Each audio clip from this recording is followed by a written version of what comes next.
Hello student, hope you are doing well. So we are starting the chapter Nationalism in India. Today in this part we will cover the first topic, the First World War, Khilafat and non-corporation, the idea of Satyagraha and the Rowlatt Act we will cover in this part.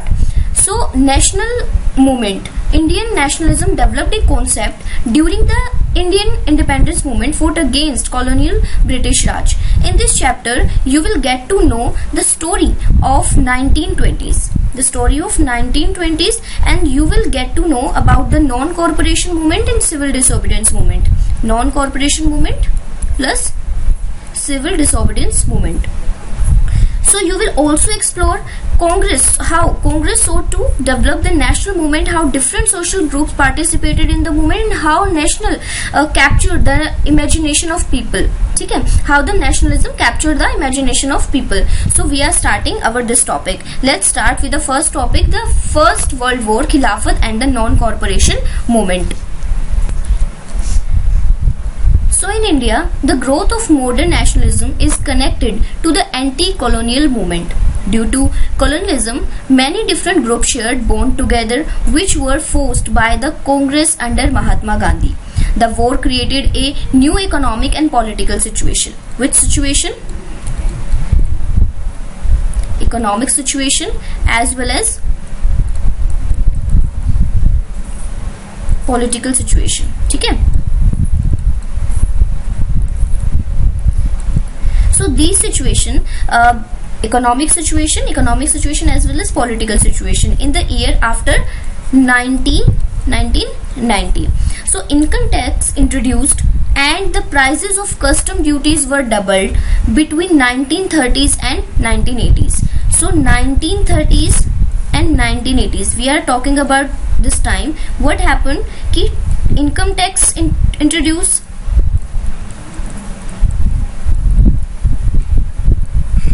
plus custom duties were doubled.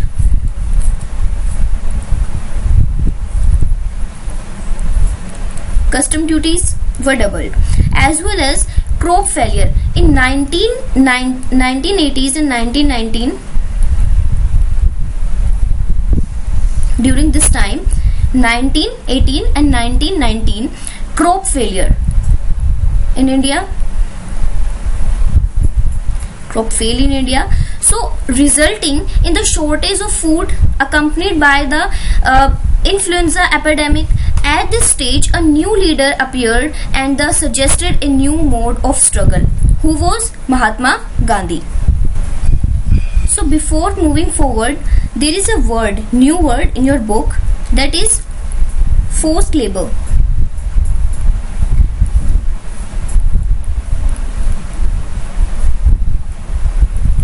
Forced recruitment.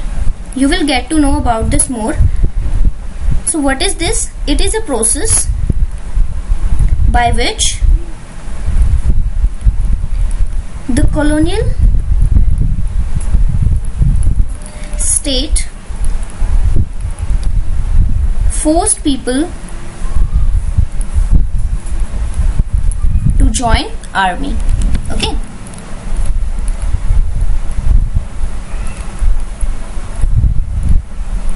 Note this. So what is forced recruitment? It is a process by which the colonial state forced people, normal people, to join army. So what we are talking about now, let's talk about the idea of Satyagraha. The idea of Satyagraha, what is the meaning of Satyagraha? Satyagraha means appeal for truth. Okay? What is Satyagraha? Appeal for truth. So let's discuss about the three phases: 1960s, 1916, 1917 and 1918. In 1916, we relate it with Champaran, 1917 with Kheda, and 1918 with Ahmedabad. So what happened in 1916? Champaran movement, 17 Kheda movement, and in 1919 Ahmedabad movement. So let's discuss about this.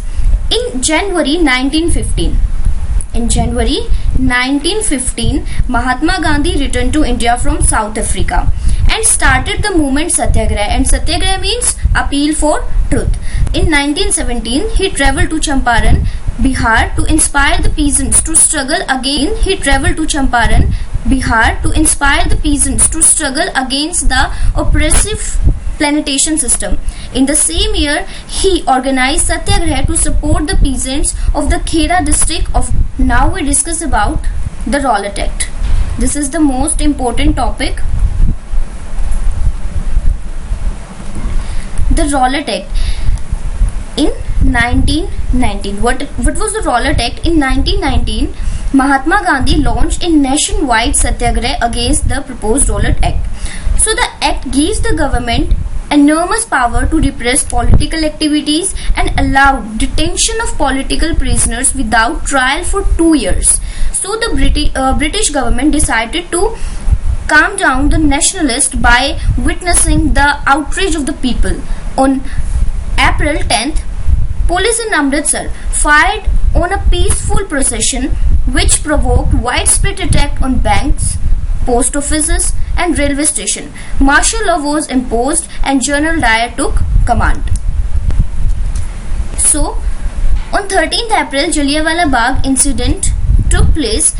A large number of people crowd gathered in the Jallianwala Bagh, where a few people came to protest against the government's new repressive measures, while some came to attend the annual Baisakhi fair. So General Dyer blocked all the exit point and opened fire on the crowd, killing hundreds. After the Jallianwala Bagh massacre, people became furious and went on strike, clashes with police and attacked on government buildings. Mahatma Gandhi had to call off the movement as it was turning into a violent war. Mahatma Gandhi then took up the Khilafat issue by bringing Hindus and Muslims together. This was the high time when Hindus and Muslims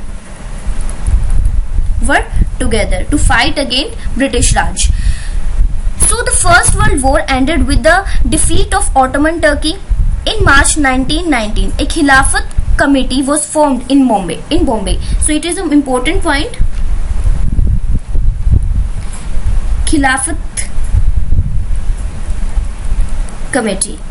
It was formed in Bombay after the First World War. Who defeated? Ottoman Turkey was defeated in the war. In September 1920, Mahatma Gandhi convinced other leaders of the need to start a non-corporation movement in support of Khilafat as well as for the Swaraj. So, what is Swaraj? Khud ka Raj. Okay, so why non-corporation? Why we need non-corporation? So according to Mahatma Gandhi, British rule was established in India with the Corporation of Indian. Non-corporation movement is proposed in stages. It should begin with the surrender of title that the government award and a boycott of civil services, army, police, courts and legislative councils, schools and foreigner goods. After much hurdles and campaigns between the supporters and the opponents of the movement, finally this non-corporation movement was started. So I hope you got every single point related to this topic. So our first topic, the First World War, Khilafat and a non-corporation, here completed, and second part we will get to know more about this. Okay, till then take care and have a good time.